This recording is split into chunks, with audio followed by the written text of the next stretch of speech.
Hello बाबू, good morning. देखो बेटो, पिछले कालांश में आपने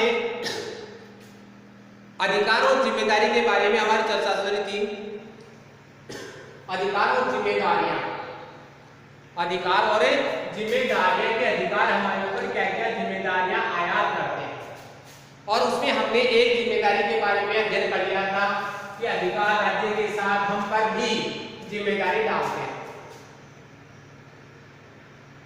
कि राज्य को क्या करना है, उसके साथ साथ वो हमें भी बताते हैं कि हमें क्या करना चाहिए। इसके लिए हमने उदाहरण देखा था टिकाऊ विकास, और टिकाऊ विकास के लिए हमने देखा था कि हमें वो कार्य करने चाहिए जो हमारे लिए हितकर तो है, लेकिन साथ साथ सबके लिए हितकर है। हमें केवल अपने हित को, अपने लाभ को ध्यान में नहीं रखना चाहिए, हमें सभी लोगों के हित को या लाभ को ध्यान में रखना चाहिए। इसके लिए हमने देखा था उदाहरण कि भाई जैसे ओजोन परत है, इसकी हिफाजत करके हम सबके हित में काम कर सकते हैं, सबके हित की सोच सकते हैं। तो इस दिशा में प्रयास करना चाहिए हमें, क्योंकि ये आम भलाई की बातें हैं। आम भलाई नहीं, साधारण लोगों की, सभी लोगों की भलाई की बातें हैं। अब दूसरी बात आती है, हमारे अधिकार जो है यह अपेक्षा करते हैं कि मैं दूसरा जो आपके अधिकारों की जो जिम्मेदारी है वो है अधिकार यह अपेक्षा करते हैं कि मैं अधिकार यह अपेक्षा करते हैं कि मैं अन्य लोगों के अधिकारों का सम्मान करूं, कि मैं अन्य लोगों के अधिकारों का सम्मान करूं, अधिकारों का सम्मान करूं। हमें अधिकार मिले हुए हैं तो हमारा ये दायित्व बनता है कि हमें दूसरे जो लोग हैं उनके अधिकारों का क्या करना चाहिए, सम्मान करना चाहिए, क्योंकि दूसरे लोगों को अधिकार तभी मिलेंगे जब हम उनके अधिकारों का सम्मान करेंगे। अगर मैं कहता हूं कि मुझे अपने विचारों को अभिव्यक्त करने की आजादी है, मुझे अपने विचारों को अभिव्यक्त करने का अधिकार मिलना चाहिए, तो मुझे दूसरों को भी जो है यह अधिकार देना जरूरी होगा। अगर मैं तो जो है अपने विचारों को प्रकट करने की आजादी चाहता हूं, अधिकार चाहता हूं, और दूसरों को कहूं कि नहीं ऐसा इनको नहीं मिलना चाहिए, तो संभव नहीं है। अधिकार तभी मिलेंगे मेरे को, अभिव्यक्ति की आजादी तभी, अभिव्यक्ति का अधिकार तभी मिलेगा जबकि मैं अभिव्यक्ति का अधिकार दूसरों को भी दूंगा। तो अधिकार चाहते हैं कि जो हम चाहते हैं वही अधिकार दूसरों को मिले। अगर मैं देखो आपके अपने पसंद के कपड़े पहनने में, संगीत सुनने में दूसरों का हस्तक्षेप नहीं चाहता, आप भी चाहते हैं, आप भी पसंद के कपड़े पहनते हैं, पहनना चाहते हैं। कभी माता पिता टोक देते हैं कि ऐसा का कपड़ा पहना, ऐसे नहीं पहनने, ऐसे जो है पोशाक नहीं खरीदी, आप बना कर देते हो, नहीं मेरे को अच्छी लग रही है मैं तो इसी पहनूं। अगर ज्यादा डांट दें तो आपको दुख होता है।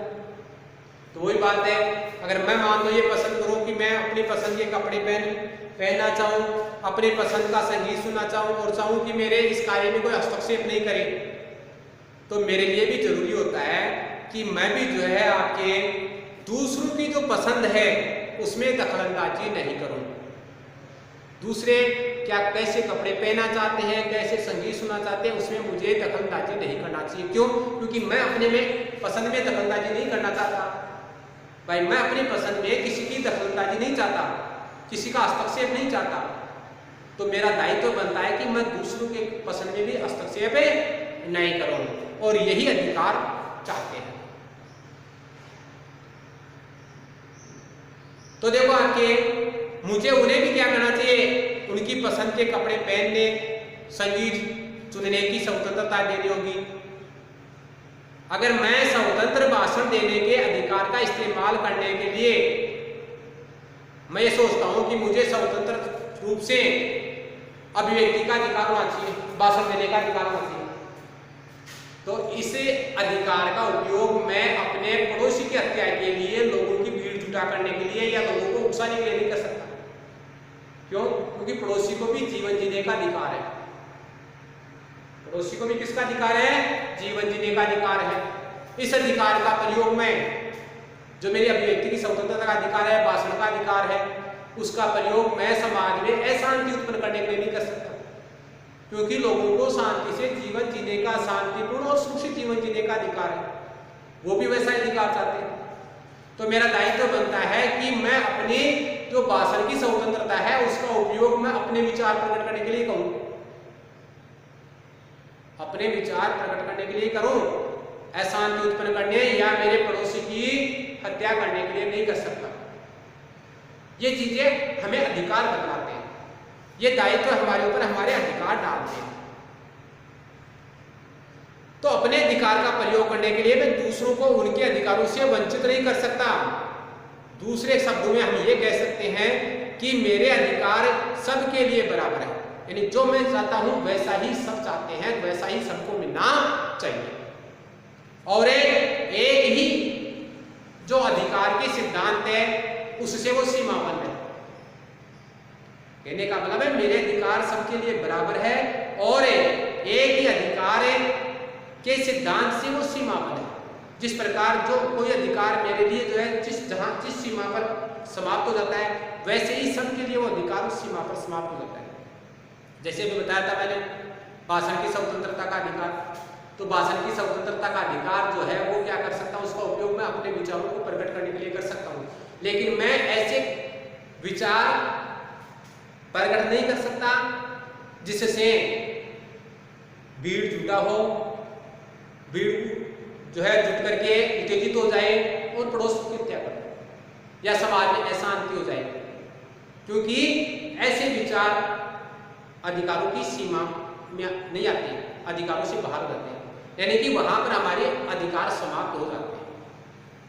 हम ऐसे विचार प्रकट नहीं कर सकते जिनसे अशांति उत्पन्न हो।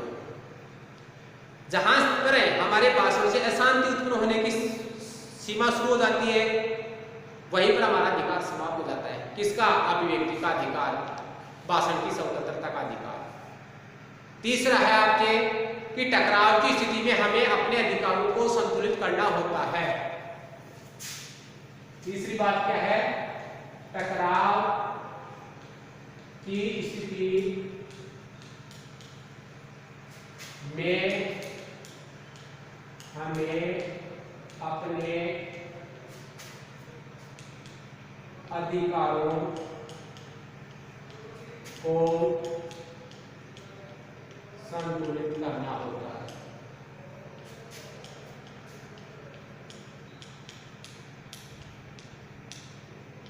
ये जिम्मेदारी भी हमारे ऊपर अधिकार डालते हैं, ये जिम्मेदारी भी हमारे ऊपर अधिकार डालते हैं कि टकराव की स्थिति में हमें क्या करना चाहिए? अपने अधिकार को संतुलित करना चाहिए। टकराव की स्थिति में हमें अपने अधिकारों को संतुलित करना होता है। अर्थात कभी ऐसी स्थिति आ जाए जिससे टकराव उत्पन्न होने वाली हो तो वहां हमारा अधिकार काम नहीं करता। आप ये कहोगे नहीं मेरे को तो ऐसा कार्य करने का अधिकार है, उस कार्य से टकराव उत्पन्न होता है तो नहीं कर सकते। उदाहरण के लिए अभिव्यक्ति की आजादी का मेरा अधिकार मुझे तस्वीर लेने की अनुमति देता है। अभिव्यक्ति की आजादी है मुझे, और इस आजादी के तहत मुझे ये अधिकार है कि मैं किसी की भी तस्वीर ले लूं, तो तस्वीर लेने का अधिकार देता है। लेकिन वो तस्वीर मैं जो है आपके उस सामने वाली जिसकी तस्वीर ले रहा हूं उसकी अनुमति के बिना नहीं ले सकता, उसकी अनुमति के बिना नहीं ले सकता। दूसरी बात, अगर मैं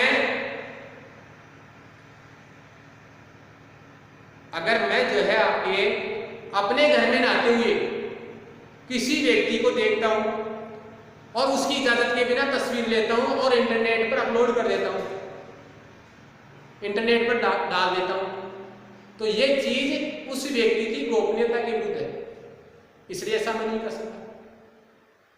नहाते हुए व्यक्ति की तस्वीर लेकर के और उसको इंटरनेट पर डालने का मतलब हो गया है कि मैंने नहाने वाले व्यक्ति की गोपनीयता को बंद किया है, गोपनीयता को तोड़ा है, तो ये मेरे अधिकार में नहीं है। इसका मतलब ये हो गया है कि मैंने उसके गोपनीयता के अधिकार का उल्लंघन किया है। तो अधिकार क्या करते हैं, हमारे ऊपर कुछ सीमाएं आयात करते हैं कि जिससे टकराव नहीं हो। तो ऐसी बातें जिनमें टकराव उत्पन्न होता है वहां पर हमें क्या करना पड़ता है, दूसरे को की अनुमति लेकर के ही अपने अधिकार का उपयोग करना पड़ता है। अब आप तो कह दो कि अभिव्यक्ति का अधिकार है, फोटो ले सकते हैं, तस्वीर ले सकते हैं, लेकिन ये अधिकार क्या कर रहा है, दूसरे की गोपनीयता के अधिकार का उल्लंघन करता है। तो हम ऐसी तस्वीर नहीं ले सकते बिना उसकी इजाजत के। चौथी बात देखो आपकी, नागरिकों को अपने अधिकारों पर लगाए जाने वाले नियंत्रणों के बारे में चौकस रहना होगा। चौथी बात क्या है, क्या जिम्मेदारी बनती है नागरिकों की कि नागरिकों को अपने अधिकारों पर लगाए जाने वाले जो नियंत्रण है उनके बारे में चौकस रहना पड़ेगा। चौथी बात यह है, नागरिकों को अपने अधिकारों पर लगाए जाने वाले नियंत्रण, अपने अधिकारों के बारे पर लगाए जाने वाले नियंत्रणों के बारे में चौकस रहना होगा। चौकस रहना होगा, तभी हम अधिकारों का उपयोग कर सकते हैं। तो अधिकार हमारे लिए जिम्मेदारी भी डालते हैं कि हमें अपने अधिकारों पर जो भी सरकार द्वारा नियंत्रण लगाया जा रहा है उसके प्रति चौकस रहना चाहिए। आजकल एक विषय जिस पर बहुत अधिक चर्चा होती है, एक ऐसा विषय जिस पर बहुत अधिक चर्चा हो रही है वह बढ़ते हुए प्रतिबंधों की है। बढ़ते हुए प्रतिबंधों की, किन पर प्रतिबंध बढ़ रहे हैं, नागरिकों के अधिकारों पर प्रतिबंध बढ़ रहे हैं। सरकार राष्ट्रीय सुरक्षा के नाम पर प्रतिबंध लगाती जा रही है और हम सोचते हैं कि देश की सुरक्षा के लिए, राष्ट्र की सुरक्षा के लिए अगर कोई प्रतिबंध लगाया गया है तो उचित ही होगा, जबकि इससे क्या होता जाएगा, प्रतिबंधों पर प्रतिबंध बढ़ते जाएंगे और सरकार तानाशाही बन जाएगी, हमारे अधिकार समाप्त हो जाएंगे।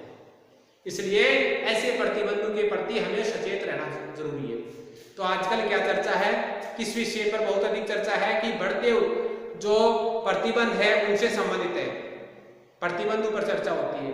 और ये प्रतिबंध कई सरकारें क्या करती है, जो अभी बताया मैंने कि राष्ट्रीय सुरक्षा के नाम पर लोगों के जो नागरिक स्वतंत्रताएं हैं उन पर लगाती है।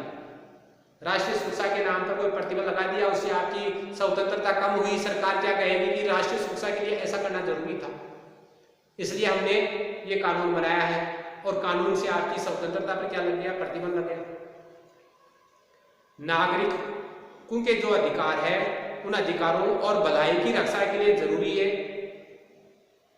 नागरिकों के अधिकार है उन अधिकारों की रक्षा और नागरिकों की भलाई मानकर राष्ट्रीय सुरक्षा की हिफाजत करना आवश्यक है और उसका हमें समर्थन भी करना चाहिए, जिसका राष्ट्रीय सुरक्षा का, क्योंकि राष्ट्रीय सुरक्षा में ही हमारी सुरक्षा है, हमारे अधिकार है, हमारी भलाई है, इसलिए उसकी हिफाजत करना हमारे लिए भी जरूरी है, उसका समर्थन भी करना हमारे लिए जरूरी है। लेकिन किसी मुद्दे पर सुरक्षा के लिए आवश्यक मान करके जो प्रतिबंध थोपे जाते हैं उन प्रतिबंधों को हमें खत्म करना चाहिए, उन प्रतिबंधों का हमें विरोध करना चाहिए। किसी भी बिंदु को ले लिया, उस बिंदु के आधार पर ये कहा कि ये तो सुरक्षा के लिए ऐसा किया जा रहा है, तो उसको सोचना और विचार करना नागरिकों का काम है और विचार करके नागरिकों को उसको क्या करना चाहिए, विरोध करना चाहिए कि ये तो जबरन थोपा गया है, राष्ट्रीय सुरक्षा के नाम पर थोपा गया है, तो उसका मतलब ये हो गया है कि सरकार तानाशाही बनना चाहती है, इसलिए वो हमारे अधिकारों को क्या करती है, सीमित करती है। क्योंकि अधिकार क्या करते हैं, सरकार की जो शक्तियां हैं उनको सीमित करते हैं, सरकार की शक्तियों को सीमित करते हैं। तो अधिकार नहीं रहेंगे तो सरकार के पास में पर्याप्त शक्तियां हो जाएंगी, ऐसी भी शक्तियां हो जाएंगी, मनमर्जी करने लग जाएगी। तो सरकार तानाशाही होने के लिए, मनमर्जी करने के लिए हमारे अधिकारों पर क्या करती है, प्रतिबंध लगाती है। प्रतिबंध लगाने का कारण पहले राष्ट्रीय सुरक्षा बताती है, इसे नागरिक सुषुप्त अवस्था में हाँ भाई ठीक है, राष्ट्रीय सुरक्षा के लिए, देश की सुरक्षा के लिए ऐसा होना चाहिए। परिणाम क्या होगा, धीरे धीरे जो है सारे अधिकार समाप्त हो जाते हैं। तो हमें क्या करना चाहिए कि राष्ट्रीय सुरक्षा के नाम पर जहां तक हो सके वहां तक हमें उनका समर्थन करना चाहिए, लेकिन किसी बिंदु पर सुरक्षा के लिए आवश्यक मान करके तो थोपे गए प्रतिबंध है, उन प्रतिबंधों का हमें विरोध करना चाहिए, क्योंकि ये प्रतिबंध क्या करते हैं, हमारे अधिकारों के लिए खतरा बन जाते हैं, हमारे अधिकारों के लिए खतरा होते हैं। देखो कुछ प्रश्न है, क्या आतंकी बमबारी की धमकी का सामना करते राष्ट्र को अपने नागरिकों की आजादी छीन लेने की इजाजत दी जा सकती है? आतंकवादियों ने धमकी दे दी कि आपके राष्ट्र पर बमबारी की जाएगी, तो इस बमबारी का सामना करने के लिए क्या नागरिकों की स्वतंत्रता या अधिकार छीन लिए जाए? नहीं छीने जाने चाहिए। क्या महज संदेह के आधार पर कि किसी पर संदेह हो गया कि भाई ये अपराधी हो सकता है, ये समाज में शांति फैला सकता है, तो संदेह के आधार पर किसी को गिरफ्तार करने की अनुमति मिलनी चाहिए क्या? नहीं मिलनी चाहिए। क्यों? क्योंकि फिर सरकार है, प्रशासन है, वो क्या करेगा, अपने निजी द्वेष के कारण भी जो है आपके संदेह के आधार पर अपराधी मान लेगा। निजी द्वेष के काटने के लिए कि हाँ ये तो साहब संदेह था मेरे को इस पर, इसलिए गिरफ्तार कर लिया। तो संदेह के आधार पर क्या होना चाहिए, किसी को गिरफ्तार नहीं करने की इजाजत नहीं होनी चाहिए। क्या उसे महज संदेह के आधार पर गिरफ्तारी की अनुमति दोगे आप? नहीं दोगे। क्या उसे किसे, जो लोग सरकार को, क्या सरकार को या सरकार के विभाग को या सरकार के कर्मचारी को लोगों की चिट्ठियां देखने या फोन जो है आपके टेप करने की छूट दी जा सकती है? क्या देना चाहोगे? क्या नहीं देना चाहोगे, क्योंकि वो क्या करता है, आपकी गोपनीयता के अधिकार का उल्लंघन करता है। क्या किसी को सच कबूल करवाने के लिए यातना का सहारा लेना जरूरी है? यातना का सहारा लेकर के किसी से सच उगलवाया जाए तो इसका सहारा लेने की इजाजत आप देंगे? नहीं देंगे, क्योंकि यातनाएं नहीं मिलनी चाहिए। मानव है, सब मानव होने के नाते सब बराबर है, समान अधिकार समान गरिमा के अधिकार है, तो यातना का हम सहारा लेने की इजाजत नहीं देंगे। तो देखो आपके ऐसी स्थितियों में ये सवाल उठता ही है कि संबंध व्यक्ति समाज के लिए खतरा तो नहीं है।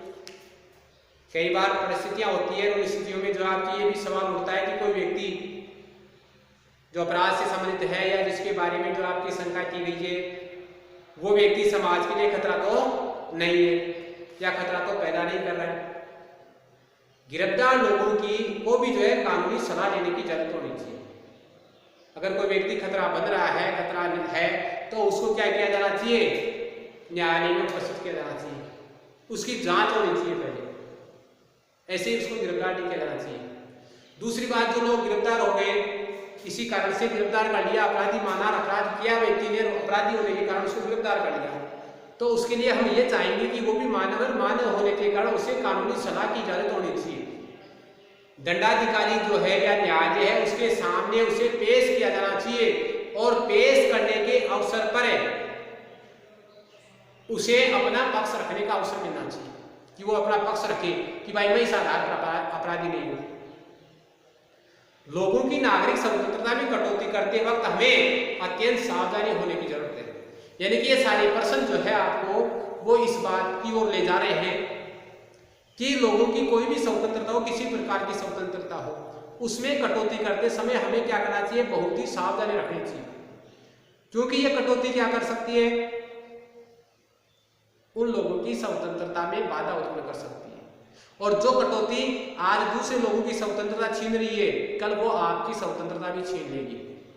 इसलिए कटौती करते समय हमें क्या करना चाहिए, बहुत ही सावधानी रखने की जरूरत होती है, क्योंकि इनका आसानी से दुरुपयोग किया जा सकता है। कि इनका कटौतियों का जो स्वतंत्रता में कटौती हो रही है उसका दुरुपयोग हो सकता है। जैसे अभी मैंने बताया, अगर मान लो आपने, सरकार ने कानून बना दिया है कि जो है किसी पर शंका होने पर उसको गिरफ्तार किया जा सकता है, आप समर्थन करोगे कि साहब आतंकवादी गतिविधियों से बचने के लिए शंका होने पर गिरफ्तार किया जाना चाहिए इसी व्यक्ति को।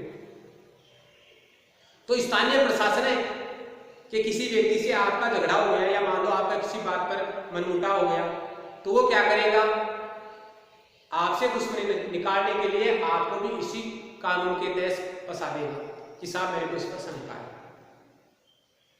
तो इस प्रकार ये क्या हो गया, आपकी कटौती, दुरुपयोग हो गया, इसका दुरुपयोग हो गया।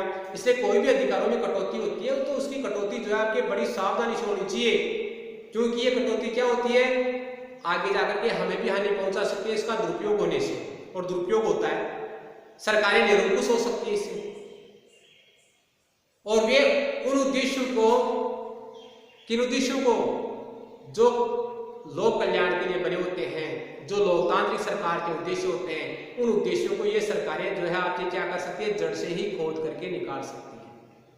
कहने का मतलब है कि सरकारें जब तानाशाही हो जाती है तो लोकतंत्र ही समाप्त हो जाता है, लोकतंत्र को समाप्त करे देती है। इसलिए ये मानते हुए भी कि अधिकार कभी संपूर्ण स्रोत से नहीं हो सकते, हमें अपने और दूसरों के अधिकारों की रक्षा करने में चौकस रहना चाहिए। यानी हम मानते हैं कि अधिकार जो है कभी भी स्रोत से नहीं हो सकते, स्रोत से देश की सुरक्षा है, राष्ट्र की सुरक्षा है, हमारी सुरक्षा है, लेकिन फिर भी हमें क्या करना चाहिए, अधिकारों के लिए हमेशा चौकस रहना चाहिए, अपने अधिकार भी और दूसरों के अधिकारों के लिए भी चौकस रहना चाहिए। अगर हम अपने अधिकारों के लिए चौकस रहेंगे, दूसरों के अधिकारों के लिए चौकस नहीं रहेंगे, तो दूसरों के अधिकारों में कटौती हो रही है तो धीरे धीरे एक दिन हमारे अधिकारों में भी कटौती हो जाएगी। इसलिए हमें अपने और दूसरों के अधिकारों की रक्षा के लिए चौकस रहने की जरूरत है, क्योंकि ये लोकतांत्रिक समाज की बुनियाद का निर्माण करते हैं। एक लोकतांत्रिक समाज अधिकारों के ऊपर ही टिका होता है, इसलिए अधिकारों की सुरक्षा करना हमारा परम दायित्व होता है। इसीलिए हमें क्या करना चाहिए, अधिकारों के प्रति चौकस रहना चाहिए। अब देखो बात आके कि आपके द्वितीय विश्व युद्ध के बाद में संयुक्त राष्ट्र संघ का निर्माण हुआ था। किसका निर्माण था, संयुक्त राष्ट्र संघ का निर्माण हुआ था। द्वितीय विश्व युद्ध के बाद संयुक्त राष्ट्र संघ अंतरराष्ट्रीय संस्था, जानते हो। संयुक्त राष्ट्र संघ ने भी जो है आपके मानवाधिकारों की घोषणा की है, और संयुक्त राष्ट्र संघ भी जो है आपके दुनिया के देशों में मानवाधिकार लागू कराने के लिए प्रयास कर रहा है। 10 दिसंबर 1948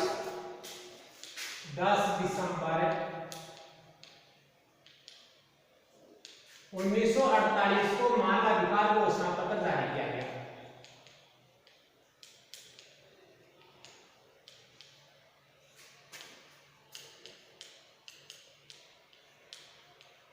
किसके द्वारा, किसके द्वारा जारी किया गया, घोषणा की मात्रा है संयुक्त राष्ट्र संघ द्वारा, और घोषणा की गई अपने सदस्य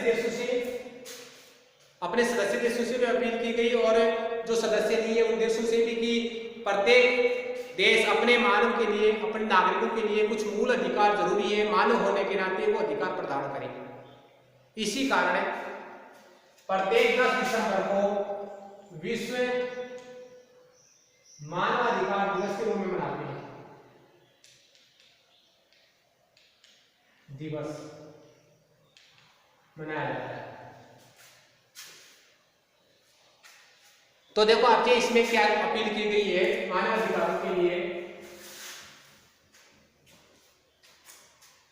कि मानवाधिकार जो है आपके सार्वभौमिक सभी के लिए होना चाहिए, सार्वभौमिक भूमि पर रहने वाले सभी नागरिकों को यह अधिकार मिलना चाहिए, और यह स्वीकार किया गया है राष्ट्र संघ द्वारा, संयुक्त राष्ट्र संघ द्वारा, है ना।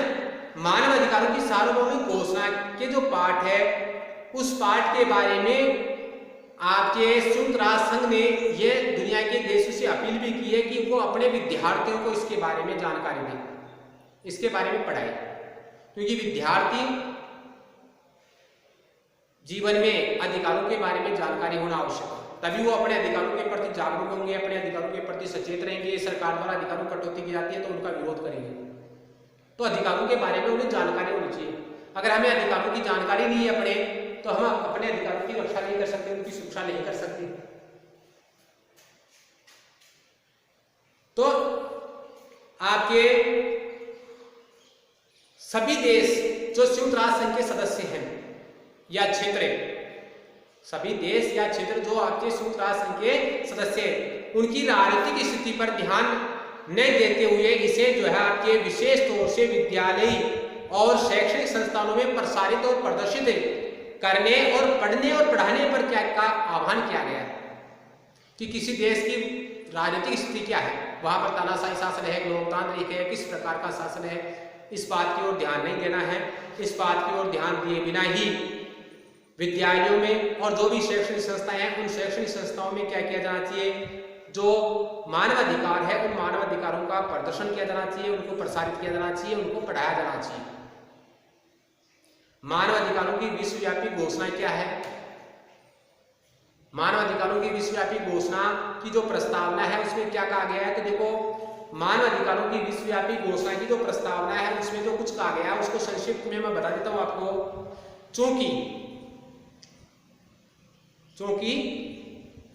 क्योंकि हम मानव परिवार के सभी सदस्यों की स्वाभाविक अंतर्निहित गरिमा और उनके सम्मान एवं अत्याज्य, जिसका त्याग नहीं किया जा सकता, अत्याज्य अधिकारों की प्रतिष्ठा विश्व में स्वतंत्रता, न्याय और शांति की आधारशिला है। कि सभी जो सदस्य हैं समुदाय, मानव परिवार के जो भी सदस्य हैं उन सदस्यों की स्वाभाविक स्वभाव से अंतर्निहित अपने आप में निहित गरिमा, गौरव और उसका सम्मान एवं अत्याज्य, जिनका त्याग नहीं किया जाए, ऐसे अधिकारों की प्रतिष्ठा है प्रत्येक व्यक्ति के लिए।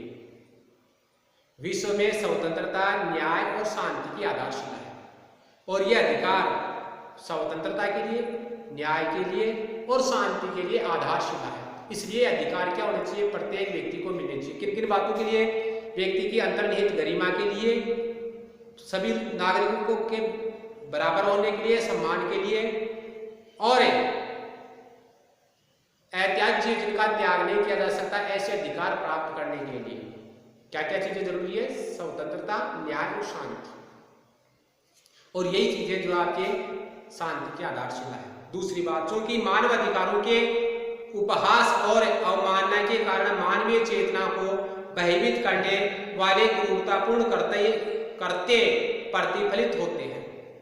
अगर अधिकार नहीं मिलते हैं, अधिकारों का जहां उपहास होता है, अधिकारों की जहां अवमानना होती है, अधिकारों को नहीं माना जाता है, वहां पर मानव की जो चेतना है उसको भयभीत करने वाले करते किए जाते हैं।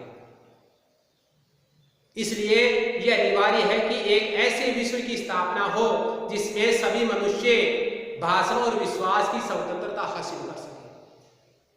तो भयभीत करने वाले कर्तव्यों से बचाने के लिए जरूरी है कि एक ऐसे विश्व की स्थापना की जाए जिसमें सभी मनुष्य भाषण और विश्वास की स्वतंत्रता हासिल कर सके, भय तथा अभाव से मुक्ति प्राप्त कर सके, जो मानव समुदाय की सबसे महत्वपूर्ण अभिलाषा है। क्या अभिलाषा है आपकी? कि मैं भाषण और विश्वास की स्वतंत्रता रखूं, मैं भयमुक्त रह करके जीवन जीऊं। ये आपकी अभिलाषा है और यह अभिलाषा अधिकारों से ही प्राप्त हो सकती है। तीसरी बात, चूंकि यह आवश्यक है कि मनुष्य को अत्याचार और दमन के विरुद्ध अंतिम अस्त्र के रूप में विद्रोह न करना पड़े, इसलिए विधि के शासन के द्वारा मानव अधिकारों की रक्षा हो। व्यक्ति हमेशा विद्रोह कब करता है? जब उसको अधिकार नहीं मिलते। आप इतिहास की जितनी भी क्रांतियां हुई है उन क्रांतियों का अध्ययन करेंगे तो आपको पता चलेगा कि जब जब मानव ने क्रांति की है, विद्रोह किया है, उसके पीछे अधिकारों की बात रही है। वो अपने अधिकारों के लिए लड़ा है। भारत का जो है स्वतंत्रता संघर्ष था, वो भी स्वतंत्रता के अधिकार के लिए था, अधिकारों की प्राप्ति के लिए था। तो जो है अत्याचार और दमन का विरोध के विरुद्ध जो है आपके मनुष्य अस्त्र शस्त्र नहीं उठाए। इसके लिए जरूरी है कि मनुष्य को अधिकार दिए जाए और मानव अधिकारों की रक्षा होगी तो अत्याचार भी नहीं होगा, दमन भी नहीं होगा और अस्त्र के रूप में विद्रोह भी नहीं होगा। क्योंकि राष्ट्रों के मध्य मित्रतापूर्ण संबंधों की स्थापना को प्रोत्साहित करना आवश्यक है और सभी राष्ट्रों के बीच में मित्रता रहे, इस बात को प्रोत्साहित करना है, क्योंकि राष्ट्रों में मित्रता रहेगी तभी विश्व शांति रहेगी। और विश्व शांति की स्थापना के लिए सभी देशों के बीच में सद्भावपूर्ण वातावरण होना चाहिए, सद्भावपूर्ण व्यवहार होना चाहिए, मित्रवत व्यवहार होना चाहिए। और ये कब हो सकता है? प्रत्येक राष्ट्र अपने नागरिकों को अधिकार प्रदान करेगा, तभी ऐसा हो सकता है।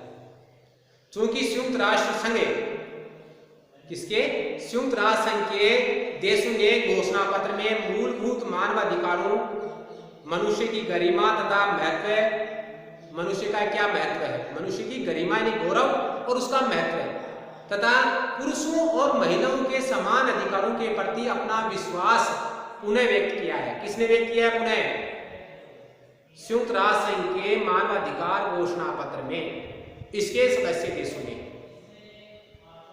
किसके प्रति पुनः विश्वास व्यक्त किया है कि मानव को मूलभूत मानव अधिकार मिलने चाहिए, मानव की गरिमा होती है, उसका महत्व होता है, स्त्री और पुरुष दोनों को समान अधिकार मिलना चाहिए। इन बातों पर जो है आपके संयुक्त राष्ट्र संघ के सदस्य देशों ने पुनः विश्वास व्यक्त किया है, दोबारा विश्वास व्यक्त किया है, तथा व्यापक स्वतंत्रता की उपलब्धि हेतु कि सबको पूर्ण स्वतंत्रता मिले, इसकी उपलब्धि हेतु उत्तम जीवन स्तर तथा सामाजिक विकास को प्रोत्साहित करने का भी संकल्प लिया है कि व्यापक है, विस्तृत स्वतंत्रता मिले, इसके लिए जीवन स्तर भी क्या होना चाहिए? उत्तम होना चाहिए और सामाजिक विकास होना चाहिए। समाज का विकास होगा, जीवन स्तर सुधरेगा तो अधिकार प्राप्त होंगे। और यही बात कौन कहते हैं? संयुक्त राष्ट्र संघ के सदस्य देश जिन्होंने मानवाधिकारों की घोषणा जारी की। चूंकि सदस्य देशों ने संयुक्त राष्ट्र संघ के सहयोग से मानवाधिकारों तथा मूल स्वतंत्रताओं के विश्व स्तर पर सम्मान और अनुपालन को प्रोत्साहन करने का संकल्प लिया है। क्या संकल्प लिया है सदस्य देशों ने? यह संकल्प लिया है कि मानवाधिकारों और जो मूल मुख्य स्वतंत्रताएं हैं उन स्वतंत्रताओं का विश्व स्तर पर क्या किया जाएगा? सम्मान किया जाएगा, उनका अनुपालन कराया जाएगा, अनुपालन को प्रोत्साहन दिया जाएगा। यह संकल्प जो है आपके संयुक्त राष्ट्र संघ के सदस्य देशों ने लिया है। उक्त संकल्पों को, जो संकल्प संयुक्त राष्ट्र संघ के सदस्य देशों ने लिया है, इनकी पूर्ण उपलब्धि हेतु इन अधिकारों और स्वतंत्रताओं की सार्वदेशिक अवधारणा सर्वाधिक महत्वपूर्ण है। ये जो संकल्प लिया है, कौन सा संकल्प है? कि मानवाधिकारों तथा मूल स्वतंत्रताओं के विश्व स्तर पर सम्मान और अनुपालन को प्रोत्साहन करेंगे। ये संकल्प जो आपके संयुक्त राष्ट्र संघ के सदस्य देशों ने लिया है, उनके इस संकल्प की पूर्ण उपलब्धि के लिए इन अधिकारों और स्वतंत्रताओं को क्या किया जाए? सार्वदेशिक के लिए सभी देशों में अवधारणा के रूप में महत्व दिया जाए। तो सार्वदेशिक अवधारणा के रूप में महत्व दिया जाए कि सभी देश इस अवधारणा का पालन करें, इस अवधारणा को माने। यह आपके संयुक्त राष्ट्र संघ के अधिकारों के प्रति जो आपकी घोषणा थी, जिसे मानवाधिकार घोषणा कहा जाता है। आपका लेसन ये जो है आपके कंप्लीट हो गया, पूरा हो गया है। और इस लेसन में जो भी प्रश्न दे रखे हैं अंत में, वो प्रश्न आपको सारे करने हैं। साफ सफाई से करना है कार्य, सुंदरता से करना है, इस बात का आपको ध्यान रखना है।